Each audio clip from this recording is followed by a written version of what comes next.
కొంతమంది నీట్ అనేది క్రాక్ చేయలేరు కదా ఇంటర్మీడియట్ అయిపోయిన తర్వాత.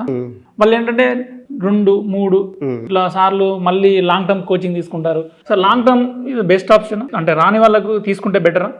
లాంగ్ టర్మ్ అన్నది నీట్లో వెరీ కామన్ సార్. ఎందుకంటే చాలా మంది స్టూడెంట్స్ మీరు నీట్ లాంగ్ టర్మ్ తీసుకుంటారు. అందుకే నీట్కి లాంగ్ టర్మ్ కోచింగ్ సెంటర్స్ కూడా చాలా ఉంటాయి. మీరు హైదరాబాద్లో చూసుకున్నారు కదా. సో ఇక్కడ ఏంటి అని అంటే it depends on individual and student ఎంత స్కోర్ చేశాడు అన్నది ఇంపార్టెంట్.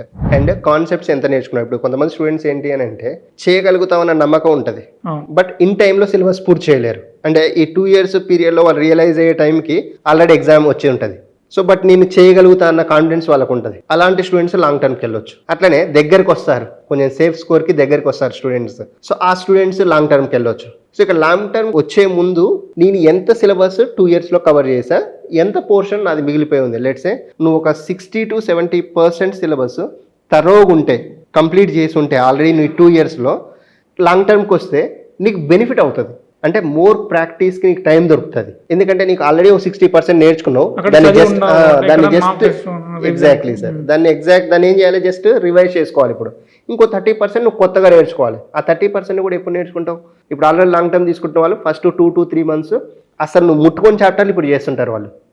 సో అట్లా చేస్తే వాళ్ళకి ఏంటంటే ఇక by October they can finish off 100% syllabus. అక్టోబర్లో ఫినిష్ చేశారంటే వాళ్ళకి almost they will have 6 to 7 months time sir. ఈ 6 to 7 months టైంని వాళ్ళు కంప్లీట్గా ప్రాక్టీస్కి యూటిలైజ్ చేసుకోవచ్చు. More of practice, more of mock test attempting and దాన్ని అనలైజ్ చేసుకోవడం, ఇది ఇంపార్టెంట్.